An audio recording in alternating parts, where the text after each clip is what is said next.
Kami percaya ada Tuhan bertahta di tengah-tengah umat-Mu. Di saat hati kami menaikkan pengagungan kepadamu Tuhan, Engkau bertahta di atas pujian anak-anak-Mu. Siang hari ini Tuhan, hati kami terbuka. Biarlah firman-Mu boleh menjadi rema yang hidup buat setiap kami. Apapun yang sedang dihadapi oleh anak-anak-Mu Tuhan, biar firman-Mu akan menjadi kekuatan dan jawaban bagi kami semua. Berbicaralah Tuhan, kami siap untuk menerima segala kemuliaan, hormat dan pujian hanya untuk Tuhan selama-lamanya. Haleluya, amin. Silakan duduk Bapak Ibu, puji Tuhan.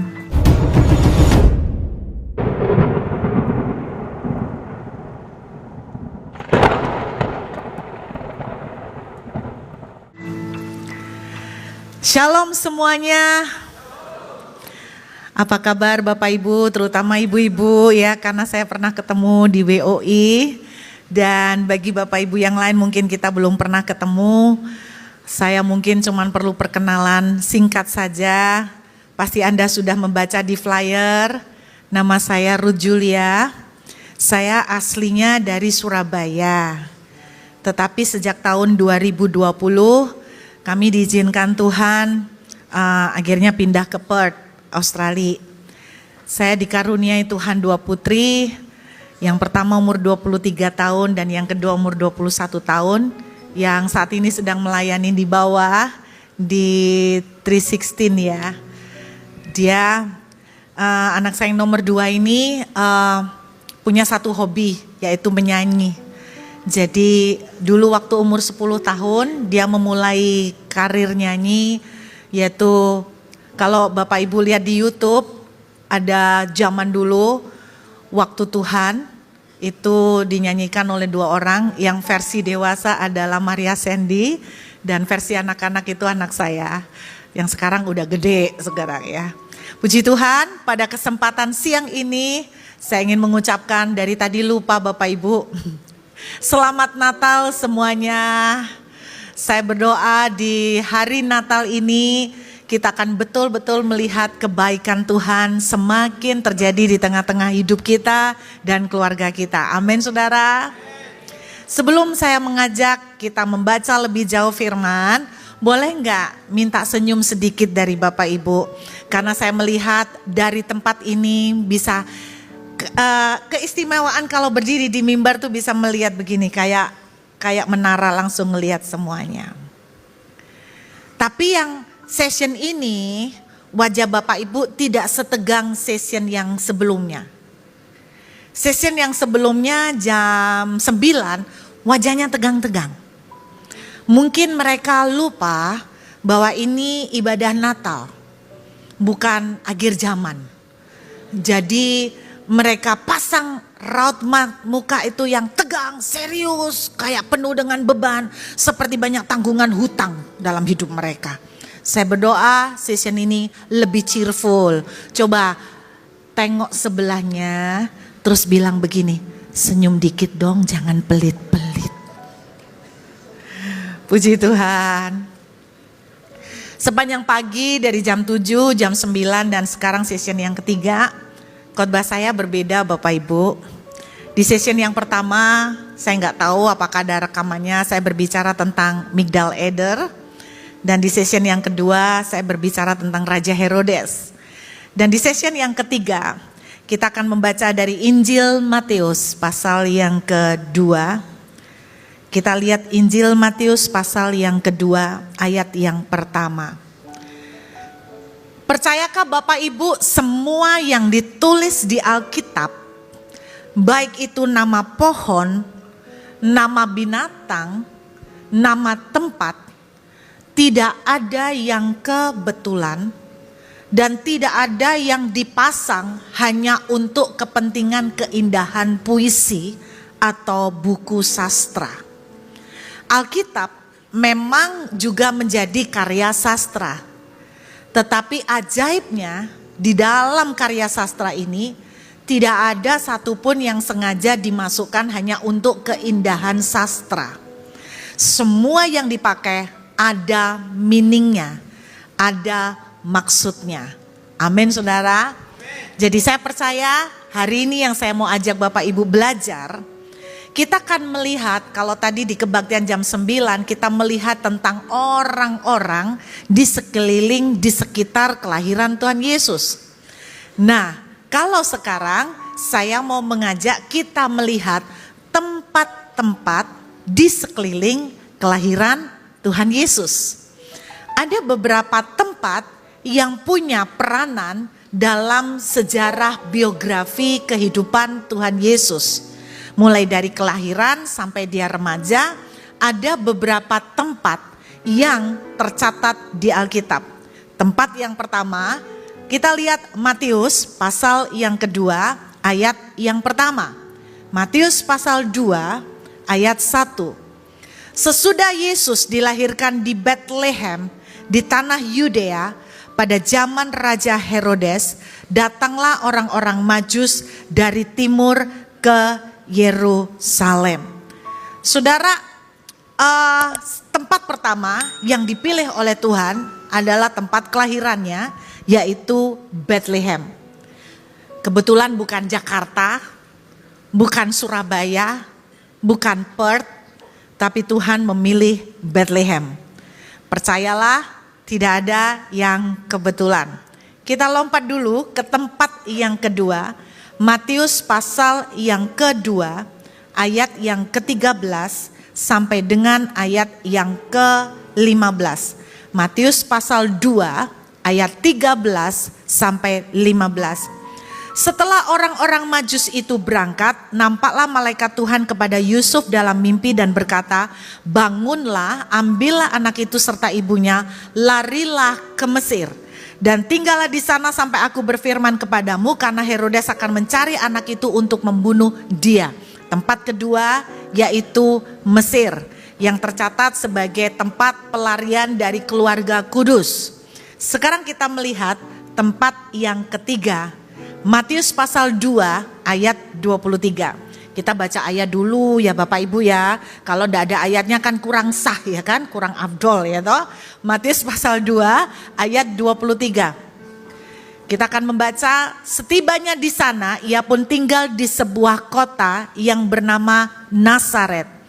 Hal itu terjadi supaya genaplah firman yang disampaikan oleh nabi-nabi dan bahwa ia akan disebut orang Nazaret. Jadi lahir di Bethlehem, lari ke Mesir, growing up di Nazaret. Kalau Anda melihat, tidak ada semua dari kota-kota ini yang dipilih secara acak tanpa punya tujuan. Tetapi 3 tempat ini ada kesamaannya. Kesamaannya apa?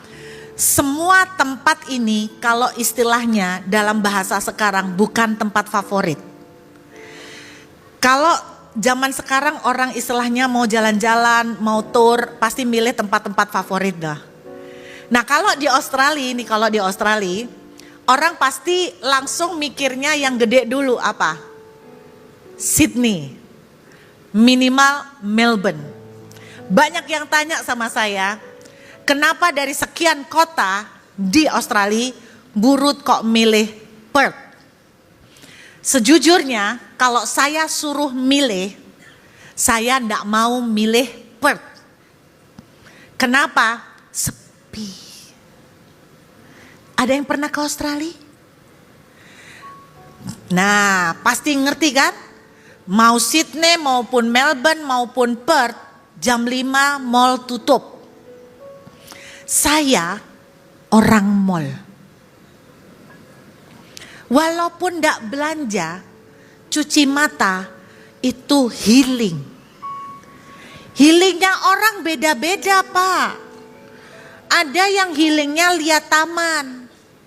Saya healing lihat mall. Beneran. Satu kali saya diajak sama suami saya. Non, coba nikmati Perth. Saya diajak ke taman. Duduk, ada bebek, burung, bunga-bunga. Kamu lihat, bukankah dengan ngelihat gini kita tuh jadi menikmati Tuhan itu, Tuhan baik.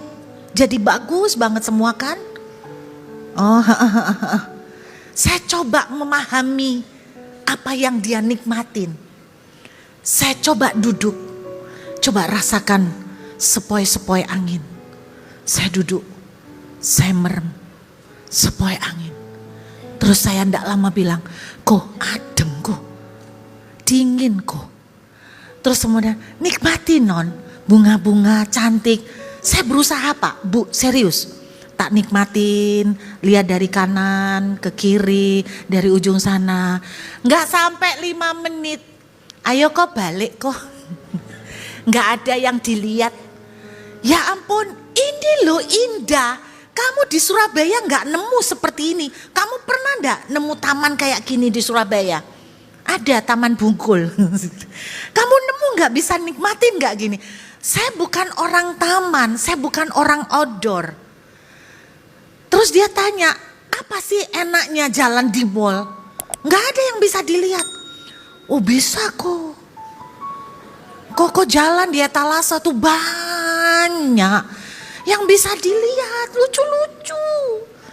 Tapi kan kamu gak bisa beli juga buat apa? Gak apa-apa, udah puas, lihat doang. Beda Pak Bu, seleranya lain. Kalau saya suruh milih, saya gak mau milih pet. Mallnya kecil-kecil, jam 5 tutup. Saya di Surabaya, rumah kedua saya Pakuwon Mall. Banyak jemaat yang kadang susah cari saya. Carinya di Pakuwon Mall. Lalu mereka bilang, saya curiga jangan-jangan ibu punya stand di Pakuwon Mall. Saya suka nge-mall. Kadang cuman duduk, ngobrol sama teman, lihat-lihat cuci mata. Saya gak mau milih Perth, saudara. Dan banyak anak-anak muda kalau suruh milih ke Australia, yang dipilih Sydney sama Melbourne. Perth bukan pilihan favorit.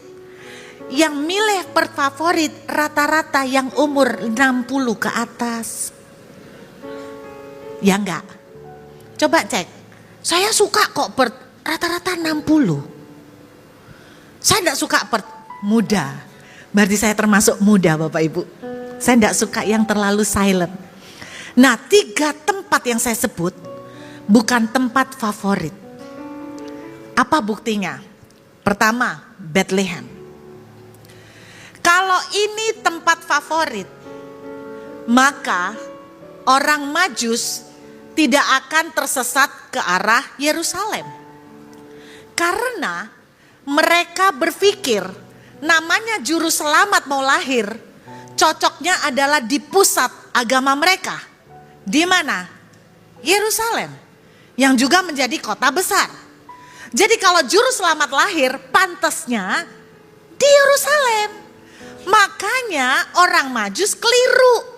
Mereka belok ke Yerusalem karena mereka berpikir juru selamat akan lahir di pusat ibadah mereka, yaitu Yerusalem. Jadi ini bukan kota fun, bukan kota favorit, kota kecil, Bethlehem. Ini yang ke Bethlehem. Yang kedua, Mesir. Ini juga bukan kota favorit.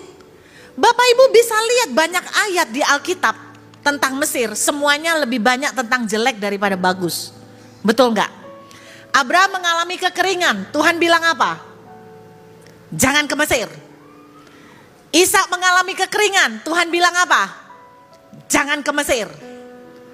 Perhatikan. Ketika peperangan menghadapi Mesir, Tuhan bilang apa? Aku akan membuat musuhmu hari ini Mesir, tidak akan lagi kau lihat selama-lamanya. Semua tentang Mesir itu jelek. Yesaya 30 juga berbicara, jangan bernegosiasi dengan Mesir. Jadi Mesir itu dianggap sebagai sesuatu yang jelek di mata Tuhan. Karena Mesir ini selalu identik dengan banyak penyembahan berhala. Ada banyak penyembahan berhala, kenajisan, perzinahan, itu di Mesir. Makanya ini sebetulnya bukan kota favorit. Tapi aneh Bapak Ibu, aneh. Ini cara Tuhan sama cara kita beda. Yang gak favorit malah yang dipilih sama Tuhan. Jadi Anda saudara yang ada hari ini, yang bukan favorit, bersukacitalah. Anda calon-calon dipilih Tuhan. Amin. Lo serius, Anda kok enggak percaya? Anda di kantor bukan pegawai favorit. Jangan putus asa. Mari semangati diri sendiri. Tuh loh, orang yang bukan favorit dipilih oleh Tuhan. Amin. Jadi Anda perhatikan, Tuhan itu malah milihin yang enggak favorit-favorit. Yang ketiga, kota apa tadi Bapak Ibu? Bethlehem, Mesir dan Nazaret. Coba Bapak Ibu buka Yohanes pasal 1 ayat 45 sampai dengan ayat 46. Yohanes pasal 1 ayat 45 sampai 46. Nazaret. Apa yang salah sama Nazaret, Bu? Filipus bertemu dengan Nathanael dan berkata kepadanya, "Kami telah menemukan dia yang disebut oleh Musa dalam kitab Taurat dan para nabi, yaitu Yesus anak Yusuf dari Nazaret." Perhatikan ayat 46. Kata Nathanael kepadanya, "Mungkinkah sesuatu yang baik datang dari..." Bapak Ibu tahu kan nada ini? Nada ini itu artinya gini, mana mungkin ada yang baik datang dari Nazaret. Berarti Nazaret dianggap nggak baik, kan gitu toh. Nah mari saya ceritakan kenapa ada ucapan Nathanael seperti ini. Jadi gini Bapak Ibu, di Alkitab tidak diperjelas, tapi Alkitab memberikan kesan bahwa Nazaret itu kota yang buruk. Kenapa muncul image buruk tentang Nazaret? Ternyata tentara Romawi, menurut sejarah, tentara Romawi kalau liburan itu jalan-jalan. Jalan-jalannya kemana? Ke Nazaret. Nah Bapak Ibu bayangkan, kalau orang Romawi, tentara Romawi jalan-jalan, tentara jalan-jalan, kira-kira yang dicari apa? Kalau tentara jalan-jalan, kira-kira yang dicari apa? Mall. Gak mungkin tentara ke mall lah Bu. Itu saya Bu. Kalau saya jalan-jalan yang cari mall. Tapi kalau tentara jalan-jalan, pasti yang dicari minum. Kan gitu toh? Bar, perempuan, itu refreshingnya tentara kan? Kan kita lihat di film-film gitu kan? Ya toh, nggak mungkin tentara nge-mall, itu ibu-ibu. Iya kan? Ada sebuah artikel yang menceritakan bahwa seringkali tentara Romawi kalau liburan mereka cari perempuan di Nazaret. Makanya ketika Maria hamil, Anda bisa membayangkan posisi Maria sangat-sangat bahaya. Karena orang bisa mikir, jangan-jangan Maria ini melakukan sesuatu dengan tentara Roma. Itu sebabnya posisi Maria gak mudah. 3 kota ini, Bethlehem, kota bukan favorit, kota kecil yang tidak diperhatikan. Mesir, kota najis, kota banyak persundalan, banyak penyembahan berhala, walaupun Mesir sebagai tempat yang kaya. Tapi disitulah banyak materialisme, disitulah banyak hedonisme keduniawian di Mesir. Dan yang ketiga, Nazaret, kota yang dianggap punya reputasi jelek. Tapi Anda perhatikan, 3 yang jelek, ternyata sesuatu yang baik muncul dari 3 tempat yang jelek. Sesuatu yang baik muncul dari Bethlehem, sesuatu yang baik ternyata bisa muncul dari Mesir. Yesus diceritakan pernah lari menyembunyikan diri di Mesir keluarganya. Dan kota yang dianggap kurang bagus ternyata justru menjadi tempat tumbuhnya Tuhan kita, Juru Selamat kita. Kesimpulan saya, di Natal tahun ini, mungkin kalau kita melihat ke belakang, saya suka banget setiap akhir tahun gini menyepi Bapak Ibu, suka. Sebetulnya saya jujur ya, tadinya tidak ada rencana pelayanan di PRJ, karena biasanya setiap akhir tahun saya lebih banyak menyendiri dengan Tuhan. Dan saudara, setiap kali menyendiri saya selalu mencari tahu pimpinan Tuhan untuk tahun 2026, tahun depannya. Dan ini di luar dugaan, saya akhirnya diizinkan Tuhan berbagi di sini. Dan setiap akhir tahun saya selalu merenung, mengingat yang di belakang itu apa aja yang udah terjadi. Dan saya tidak tahu bagaimana dengan saudara, di awal tahun nanti 2026, kalau kita melihat tahun 2025, apakah mungkin di tahun ini ada tempat-tempat yang jelek yang Bapak Ibu alamin? Mungkin Anda sampai di tempat di mana tahun ini Anda dicap orang. Mungkin tahun 2025 Anda punya catatan menyedihkan karena tahun ini Anda kehilangan seseorang yang Anda kasihi. Mungkin juga di tahun ini Anda mengalami kehilangan pekerjaan, Anda mengalami kehilangan proyek, Anda mungkin mengalami sampai hutang-hutang tidak sanggup untuk menalangin, untuk menutupin. Saya tidak tahu apapun tempat jelek yang Anda lewati di tahun 2025. Tapi izinkan saya menyampaikan pesan Tuhan pada siang hari ini. Dari tempat yang jelek akan keluar sesuatu yang baik. Anda belum melihat hari ini, tapi pasti tahun 2026 salah satu message yang Tuhan taruh sebagai seorang yang bergerak di prophetic, saudara. Tuhan cuman bilang begini, tahun 2026 tidak akan mudah. Tapi ini janji Tuhan. Sesuatu yang jelek kelihatannya akan menghadirkan sesuatu yang baik. Anda mungkin tahun ini kehilangan pekerjaan. Mungkin tahun ini Anda kehilangan omset besar. Mungkin tahun ini Anda mengalami kelimpungan sampai overload, sampai nggak tahu bagaimana cara mengatasinya. Tangkap dengan percaya, ada sesuatu yang pasti bagus akan lahir asal Anda bisa meresponi dengan benar. Amin. Kehilangan pekerjaan tahun ini, responi dengan benar. Jangan sakit hati sama Tuhan, jangan kecewa, jangan menjauh dari Tuhan. Jangan pakai kekuatan sendiri cari hutangan, karena Anda tidak nutut semua hitungan. Mungkin tahun ini Anda dimakan orang uang saudara. Jangan balas dendam. Jangan pakai kekuatan manusia. Jangan bereaksi salah. Maka ketika Anda bisa berespon dengan benar, tempat yang jelek akan menghasilkan yang bagus. Amin, saudara. Ada sebuah cerita, kisah nyata yang terjadi di Amerika bertahun-tahun yang lalu, saudara. Ada sebuah gereja Kristen ya di Amerika mau Natalan seperti ini. Jadi seluruh gereja, ini gereja kecil saudara, bukan gereja yang kaya, gereja besar seperti gereja PRJ ya, gereja kecil banget. Jemaatnya juga nggak seberapa. Tetapi ketika mereka mau mempersiapkan Natalan, mereka memberikan persiapan yang terbaik. Semua sesi acara dipersiapkan terbaik, latihan drama, choir, semuanya terbaik. Sampai tempat pun didekor. Tidak pernah ada yang menduga. Kalau Anda pernah ke Amerika, di Australia juga, itu yang namanya badai sering sekali terjadi.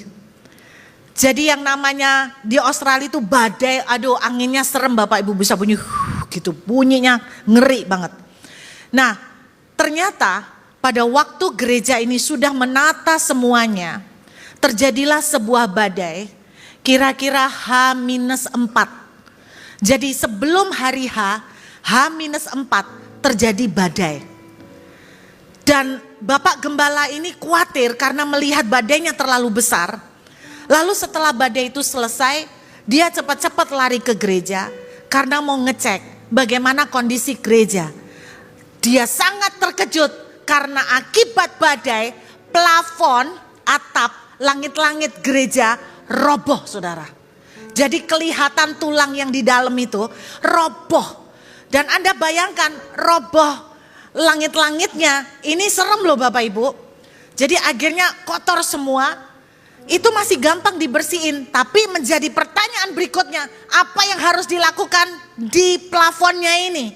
Bagaimana cara memperbaiki karena sudah sangat dekat dan tidak ada toko yang bisa melayani untuk memperbaiki plafon, saudara. Apa yang terjadi, saudara? Dia pusing Bapak Ibu. Akhirnya satu hari setelah dia ngelihat itu, dia langsung jalan keluar, dia bingung cari ide. Bagaimana caranya? Dia berusaha cari tukang, dia berusaha cari pegawai, tenaga yang bisa tolong, nggak ada yang sanggup karena sudah mengambil liburan. Akhirnya dia jalan seperti orang pikiran kosong, saudara. Sampai akhirnya ketika dia jalan-jalan, tiba-tiba dia sampai di sebuah toko, yaitu toko barang antik. Ada kan toko yang jual barang-barang antik? Matanya terpana ketika dia melihat di toko barang antik ini ada sebuah gulungan karpet. Nah, karpet ini menarik buat dia karena warnanya warna Natal. Jadi karpetnya ada motif bunga warna merah sama hijau. Jadi dia mulai terpikir, berapa besar ini karpet ya? Jadi ini istilahnya darurat lah. Paling tidak untuk menutupi plafon supaya nggak terlalu jelek. Jadi akhirnya dia buka, dia lihat karpetnya. Ternyata karpetnya besar sekali. Dia tidak pernah menemukan, lebih tepatnya mungkin bukan karpet ya. Seperti ini loh, alas meja makan tapi agak tebal. Jadi alas meja makan, taplak meja, tapi besar sekali. Nggak wajar. Dia tidak pernah menemukan taplak meja makan sebesar itu.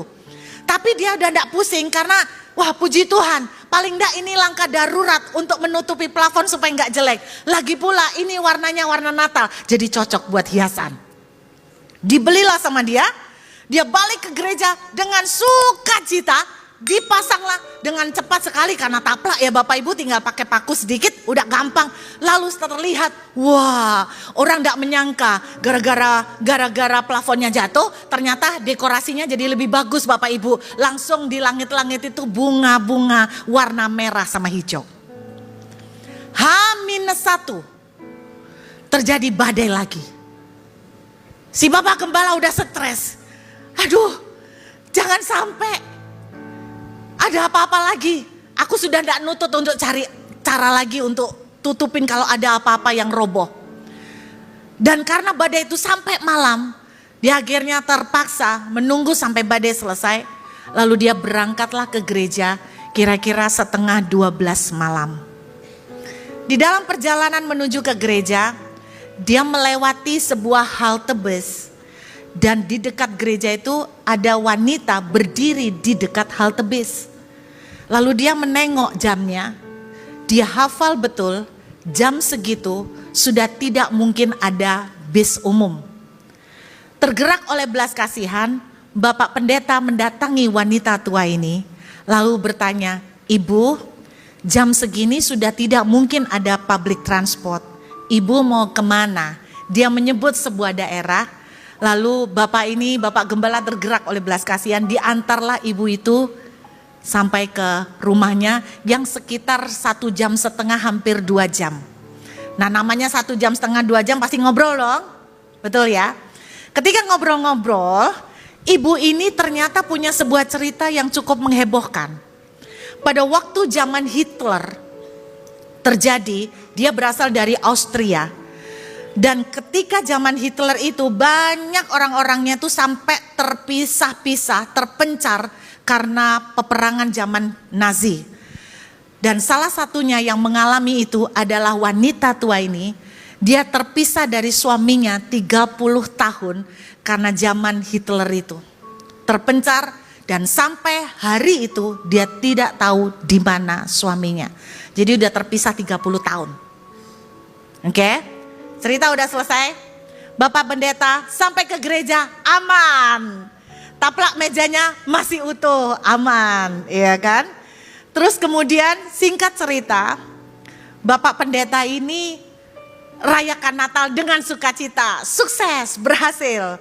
Nah ketika dia merayakan Natal, ada satu jemaat bapak-bapak yang waktu datang dari awal kebaktian sampai selesai ngeliatin terus ke arah taplak yang di atas.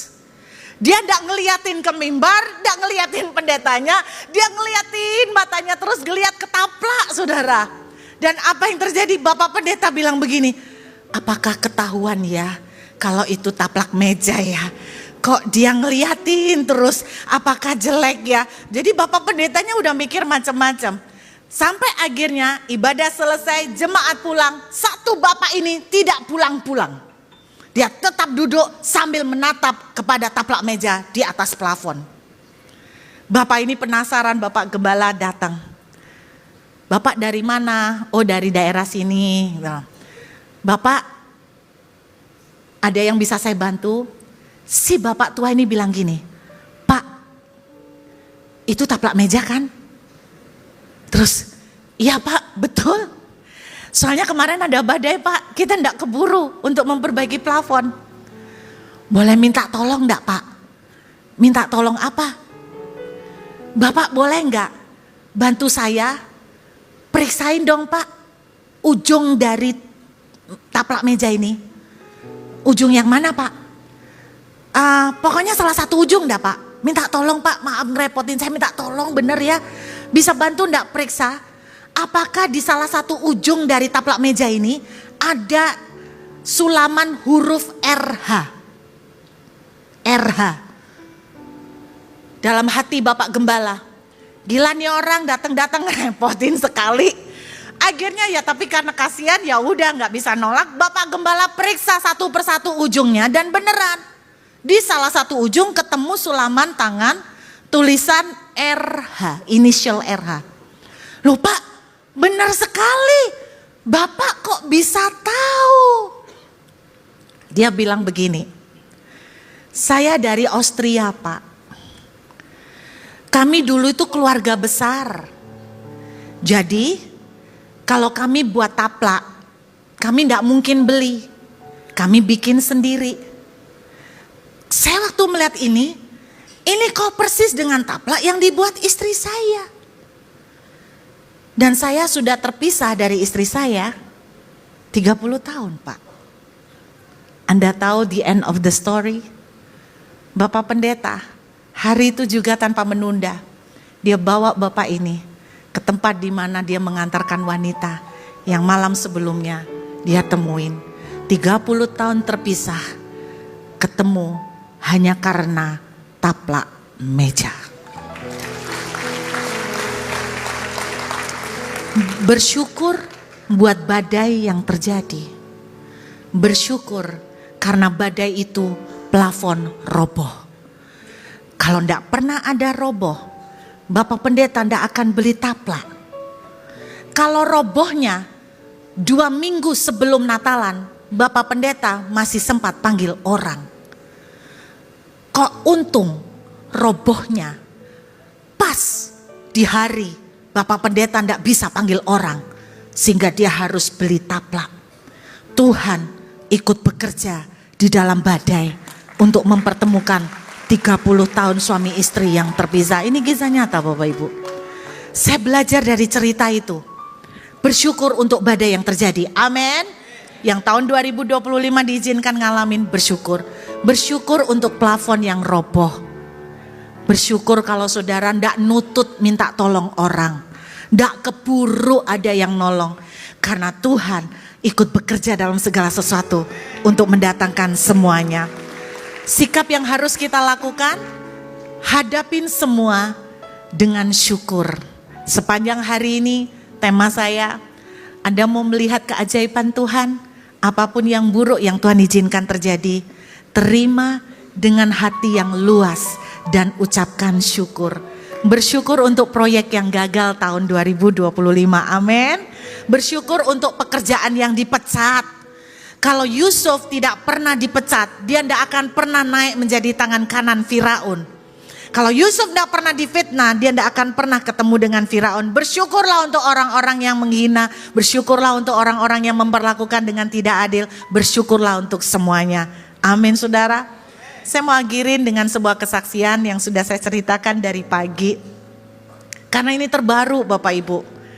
Ini terbaru baru 2 minggu lalu. Saudara, putri saya yang pertama umurnya 23 tahun namanya Michelle. Saudara, dia mengalami tahun 2020 tahun 2021 dia ngalamin sebuah penolakan yang betul-betul tidak pernah disangka dan benar-benar gak adil. Di tahun itu dia mendaftarkan diri masuk jurusan kedokteran di Australia. Kedokteran di Australia 13 tahun Pak, Bu, untuk jadi dokter umum. Jadi itu terhitung semua, sampai dokter muda, sampai internship, itu total baru sah, resmi, boleh praktek secara mandiri jadi dokter umum 13 tahun. Hati saya sebagai mama kadang-kadang berat, ngapain kok anakku tuh milih yang susah-susah, kapan BEP-nya Pak, sekolah terus, dan lagian sekolah kedokteran di Australia mahal. Terus tapi namanya anak ya kita berusaha support. Singkat cerita, birokrasi dan persyaratan untuk masuk kedokteran di Australia itu susah sekali.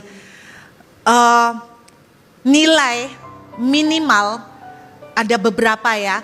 Salah satunya nilai nasional, kalau di Australia namanya ATAR, itu harus minimal 99 dari 100. Itu minimal. 98 nggak masuk.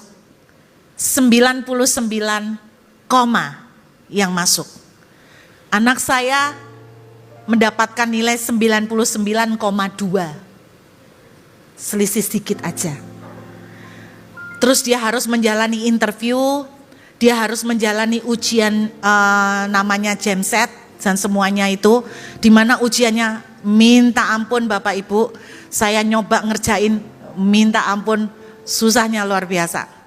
Tapi dia bisa melewati semuanya dan lulus. Tinggal sudah apply, daftar, tinggal menunggu hari persetujuan. Sampai hari yang ditentukan untuk diumumkan tidak ada pengumuman. Satu pun tidak ada. Tidak ada pengumuman ditolak, tidak ada pengumuman diterima. Ngantung. Akhirnya kami yang mengambil inisiatif menghubungi pihak kampus, ini gimana hasilnya. Di luar dugaan, jawaban yang kami terima cukup membuat kami marah waktu itu. Sampai ada teman yang menyarankan, Bu, kamu bisa sue, bisa nuntut. Karena mereka mempermainkan masa depannya anak. Sudah nunggu 6 bulan, tahu-tahu mereka bilang begini, kami tadinya mereka menyediakan 35 kursi untuk anak internasional student. Tiba-tiba pada waktu kami bertanya, kursi untuk internasional dihapus. Jadi anak saya ditolak bukan karena nilainya tidak masuk, tapi karena mereka tiba-tiba berubah keputusan tidak jadi nerima anak internasional. Saudara bisa bayangkan bagaimana kami merasa dipermainkan, bagaimana kami merasa dibohongin. Anak itu sudah nunggu 6 bulan, karena masuknya itu cuma setahun sekali, jadi dia terpaksa nunggu gap year tuh 6 bulan. Dan ternyata ujung-ujungnya jawabannya cuma sepele, karena slot untuk internasional dihapus. Kami marah sama pihak kampus. Tapi suami saya bijak banget, dia ngomong begini, kamu mikir enggak bahwa hidup kita ini kan Roma 8 ayat 28 Allah ikut campur. Jadi kalau mereka bikin keputusan terbalik seperti ini pasti ada maksud Tuhan kan. Dari situ suami saya menenangkan kami supaya kami tidak melakukan tindakan untuk menuntut pihak kampus. Dan kami sudah cari bagaimana media untuk menindak kampus, menuntut kepada pihak kampus. Dan singkat cerita kami tidak lakukan itu. Anak saya terpukul dan sempat kecewa dengan Tuhan 1 bulan. Kecewa. Dia kecewa banget. Dia merasa kalau memang Tuhan tidak izinkan. Saya sudah capek kayak gini loh Mami. Ini alasannya konyol. Kalau saya tidak masuk karena nilai saya tidak masuk itu fair. Tapi ini keputusan yang konyol sekali. Dan hari H tidak ada pengumuman kalau kita yang tidak datang. Singkat cerita, saya bilang sudah kita tidak bisa ngerubah ini. Percaya Tuhan pasti punya maksud. Sekarang kamu mau ngambil kuliah apa aja lah, jurusan apa. Aku nggak tahu yang lain Mami karena otakku cuma satu, kedokteran dan tidak ada plan B. Di tengah tidak ada plan B, ada orang dikirim Tuhan ke rumah. Dia bilang begini, aku kok punya mimpi. Dalam mimpi aku melihat Michelle pakai baju nursing. Nursing itu kalau di sini apa ya, perawat ya. Saudara, itu satu bidang yang paling dibenci anak saya. Paling dibenci. something yang negatif. Kenapa? Karena menurut anak saya itu bidang rendah, pekerjaan hina. Gara-gara apa dia merasa itu?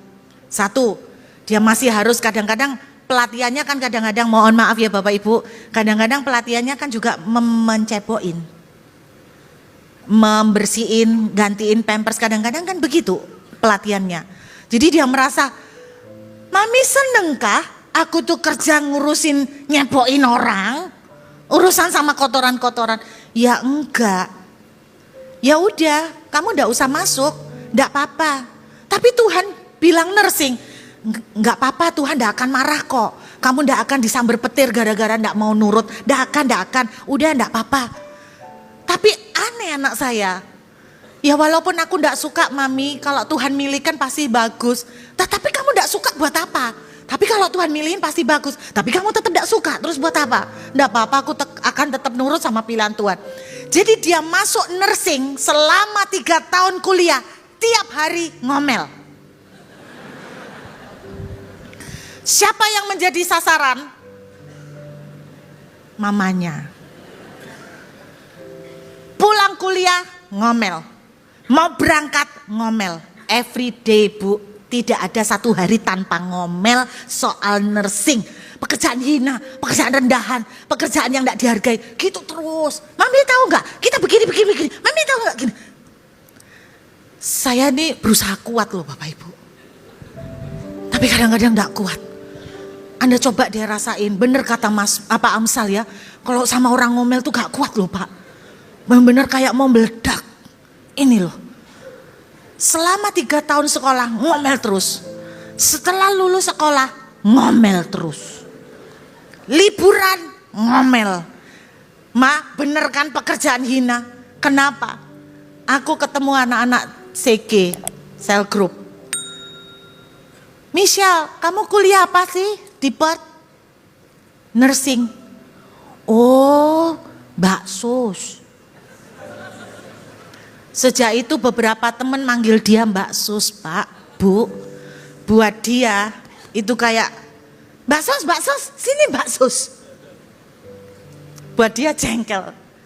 Dia punya sahabat baik di Surabaya, sekolah kedokteran. Pergilah main badminton bareng-bareng. Ada om-om datang. Sekolah apa nih? Biasa kan? Anak saya yang ditanya dulu. Nursing om.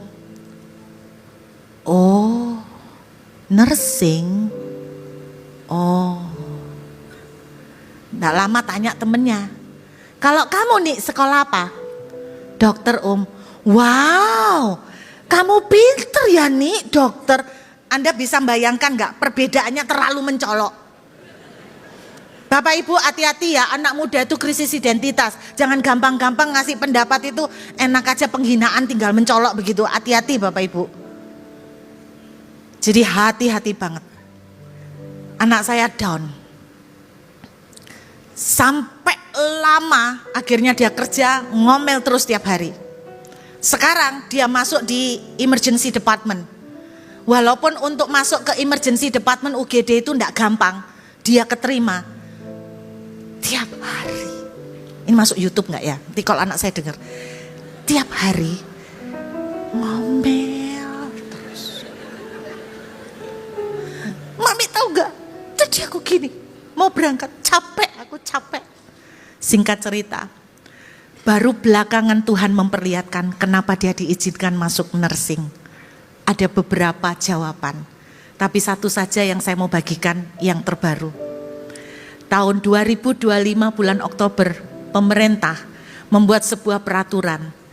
Mereka memberikan apresiasi kepada para nursing, sehingga nursing bisa membeli rumah dengan DP cuma 5% dan dapat subsidi pemerintah luar biasa.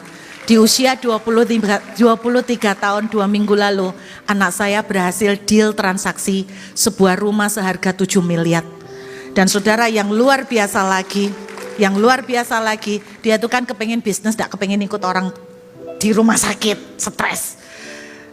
Ternyata rumah yang dia beli sudah ada penyewanya, menyewa sudah setahun ke depan, dibayar semuanya.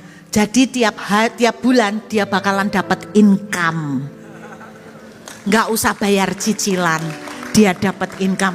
Terus dia bilang begini, aku ngerti sekarang satu lagi alasan kenapa Tuhan nyuruh aku di nursing. Kenapa nak? Kalau aku ndak di nursing, aku mungkin belum bisa beli rumah hari ini mami. Puji Tuhan, dan aku ndak bisa dapat penyewa seperti hari ini. Tuhan baik karena aku sudah di nursing.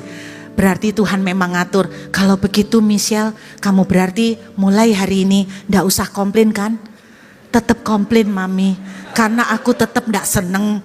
Jadi ya harus tak jalani. Ya kalau gitu keluar aja. Enggak mami, pasti Tuhan punya maksud baik. Nanti ada maksud baik apa lagi. Cuman mami itu tak komplainin karena cuman mami yang bisa tak komplainin. Aku curhat sama siapa lagi kalau bukan mami. Ya mami harus sabar. Dengar aku komplain, sabar. Kan namanya kependem di sini kan butuh pelampiasan. Mami harus kuat. Karena itu mami jadi mamiku. Enak gak jawabannya? Tapi saya belajar satu hal. Di tempat terburuk ada kebaikan Tuhan. Syukuri untuk apapun yang terjadi tahun ini. Yuk kita mengucap syukur sama Tuhan Bapak Ibu. Anak-anak muda bersyukur kalau kalian mungkin ada yang daftar kuliah, kepingin ke university favorit Anda, tapi ternyata ndak masuk. Nggak apa-apa. Hari ini belum mengerti. Tapi percayalah Tuhan atur semua baik. Kalau Anda nembak cewek, cowok-cowok nembak cewek ditolak, ndak apa-apa. Jangan gantung diri, jangan bunuh diri. Bagus. Saya ini orang yang ndak laku-laku Bapak Ibu. Saya menikah di usia 29 tahun dan saya ini susah dapat jodoh. Serius. Susah dapat jodoh. Sampai akhirnya ketika ada satu cowok mendekatin saya ndak butuh waktu terlalu lama untuk dia yang nembak. Karena saya takut hilang Pak. Seumur-umur ndak ada yang deketin Pak. Jadi ketika ada satu yang deketin, lalu dia mau mulai nembak. Biasanya cowok kalau mau nembak kan gini gelagatnya. Kan gitu tak? Aku langsung jawab gini. Aku tahu kamu mau bilang apa. Aku pun punya perasaan yang sama. Anda percaya model kalem-kalem begini nembak agresif, saudara percaya nggak? Menjijikkan ya. Saya pacaran sama dia, saya pikir, wah, the world becomes beautiful. Hidup saya jadi indah. Ternyata dia itu pacaran sama saya karena buat menjadi bahan taruhan. Karena di sekolah saya ini terkenal seperti patung lilin. Anda tahu patung lilin? Kayak orang beneran kan? Saya ini diem, gak pernah ngomong. Pasti Anda gak akan duga kan pendeta sekarang? Teman saya yang kaget, kok bisa kamu jadi pendeta, kesambet apa? Gak bisa ngomong, diem, udah putih, diem, gak punya temen, kuper. Terus banyak jerawat. Dari jarak 5 meter aja udah kelihatan jerawatnya. Nggak ada yang lirik Pak, sudah sale, diskon, promo, tidak ada yang mau. Makanya ketika ada satu ya udah gua sikat. Keburu hilang. Ternyata gua dijadikan bahan taruhan. Dia sama teman-teman gengnya bilang begini, ayo siapa yang bisa guide di anak antik dan pacaran. Jadi saya pacaran sebentar, habis itu diputus. Langsung dunia berhenti berputar. Saudara tahu, saya untung gak jadi mati. Saya sudah sempat mau bunuh diri. Saya bunuh diri Pak, sudah bukan sempat lagi. Saya bunuh diri potong urat nadi pakai cutter. Kenapa kok milih cara bunuh diri itu? Saya baru tahu orang mau bunuh diri itu juga takut loh Pak. Zaman saya bunuh diri yang lagi musim minum Baygon. Tapi di koran sering diberitakan kalau minum Baygon itu keluar busa dan mengejang. Saya tidak bisa bayangkan saya minum Baygon terus kejang-kejang dan berbusa. Saya kok membayangkan kok sakit sekali menderita. Jadi saya mengurungkan niat gak jadi minum Baygon. Dan zaman saya belum ada bunuh diri terjun dari lantai berapa. Karena tidak ada gedung tinggi. Kalau lompat dari rumah saya di kampung pendek. Kalau saya lompat nggak bakalan mati, cacat iya. Dalam hati saya berkata, sudah cacat, jelek lagi. Tambah amsyong, nggak jadi bunuh diri pakai terjun. Lalu cara saya gara-gara kebanyakan lihat film. Di film kayaknya yang bunuh diri pakai motong urat nadi itu paling enak. Kan cuman dipotong, terus ngantuk-ngantuk mati. Saya pikir gitu. Itu film kurang komplit infonya. Aslinya itu cara bunuh diri yang paling serem. Karena apa? Sebelum dia mati, dia akan kehabisan oksigen dan dia akan itu berjam-jam misalkan. Saya bilang gini, untung gak jadi mati saya. Itu paling mengerikan. Saya mau bunuh diri gara-gara apa, Pak? Diputus. Untung gak jadi mati, Tuhan baik. Bertahun-tahun kemudian saya ketemu lagi dengan dia. Bukan suami saya, dia yang memutus saya. Dan ternyata dia udah married, cerai sama istrinya, rumah tangganya berantakan. Dan dia nggak tahu lah sama cewek-cewek gimana. Saya dalam hati berkata, puji Tuhan, untung gak jadi mati. Syukuri badai yang terjadi. Cowok-cowok kalau nembak gak jadi, syukuri. Amin. Cewek-cewek kalau gak ditembak-tembak, syukuri. Tuhan tahu timing terbaik. Saya dapat suami saya gampang kok Bapak Ibu. Tuhan yang ngatur. Tuhan yang ngatur. Suami saya ganteng kayak bule. Kayak bule. Dulu pengen dapat bule untuk memperbaiki keturunan. Karena saya tahu saya tidak cantik. Sama Tuhan dikasih blasteran. Karena kalau bule beneran saya keras. Jadi sama Tuhan dikasih fotokopinya. Untung kualitas serok. Jadi nggak kabur saudara. Anda tahu cara suami saya jatuh cinta? Suami saya itu ganteng yang naksir banyak. Tapi tidak satu pun yang dia tertarik. Ternyata hanya Tuhan yang tahu kelemahannya dia. Saya pergi pelayanan ngikutin mentor saya Pak Jonathan Patiasina ke Toraja. Naik kapal. Harusnya berempat. 2 teman tiba-tiba membatalkan di atas kapal. Tidak jadi berangkat. Nah dia tipe yang sudah terlanjur janji. Saya tidak terlalu deket. Barengan akhirnya berdua. Mahasiswa. Tidur di dek ekonomi. Lalu saya bilang kita sama-sama putih. Nanti kalau malam gimana kalau ada yang nyolong-nyolong. Kita nambah duit yuk, cari yang di kamar aja. Cari-cari kamarnya habis, cuman sisa 1 kamar, isinya untuk 5 orang tapi kamar cowok. Dan sudah terisi 3, kok pas terisi kurang 2. Tapi cowok. Bapak kapalnya bilang, saya nggak apa-apa, ibu mau di sini, mbak mau di sini, tapi tanyakan bapak-bapak keberatan nggak kemasukan cewek. Saya bilang harusnya bapak tanya sama saya keberatan gak masuk di antara bapak-bapak. Kok bapak-bapak yang ditanya keberatan masukin cewek? Pak, di mana-mana yang namanya cerita itu perawan disarang penyamun, Pak. Bukan penyamun disarang perawan. Tapi Tuhan izinkan. Teman saya membatalkan, Tuhan izinkan. Saya kejebak, Tuhan izinkan. Saya tidur di ranjang bawah, suami saya di ranjang atas. Malam-malam dia mau turun. Dia mau kencing. Ketika dia turun kan otomatis melewati ranjang saya kan. Nah dia lihat saya waktu tidur. Nah mana ada yang bisa ngatur waktu tidur? Bapak Ibu mana bisa tidurnya gini? Kayak di film-film Sleeping Beauty itu mah di film. Mungkin aslinya kalau dibikin Sleeping Beauty itu gini Bapak Ibu. Dia lihat saya tidur, Bapak Ibu tahu saya tidur, satu kelemahan saya yang tidak bisa saya hindarkan. Saya kalau tidur gini.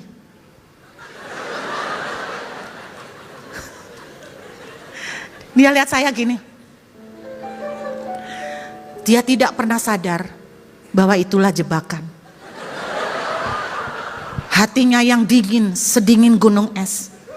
Yang tidak pernah tertarik dengan godaan cewek, dikasih makanan, dilayanin dengan makanan, dia tidak tertarik. Ternyata dia melihat goa.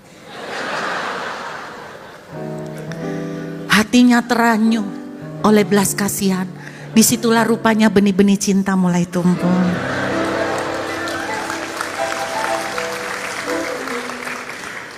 Bersyukur, amin. Bersyukur untuk setiap keadaan yang kita tidak comfortable. Kalau kita bisa meresponi dengan benar, bagus hasilnya. Bilang sama sebelahnya, bersyukur ya. Udah berhenti ngomel ya. Yuk kita ngucap syukur sekali lagi, katakan sama-sama, aku bersyukur Bapa. Haleluya. Ku bersyukur Bapa. Ku bersyukur Tuhan. Ku bersyukur Tuhan. Terima kasih Tuhan buat kasih setiamu di dalam hidupku. Yuk ucapkan syukur untuk setiap badai di tahun 2025. Mari kita ucapkan syukur untuk hal-hal yang buruk yang terjadi di tahun 2025. Untuk tempat-tempat yang gak enak yang kita lewati di tahun 2025. Buat kasih setiamu di dalam hidupku, ku bersyukur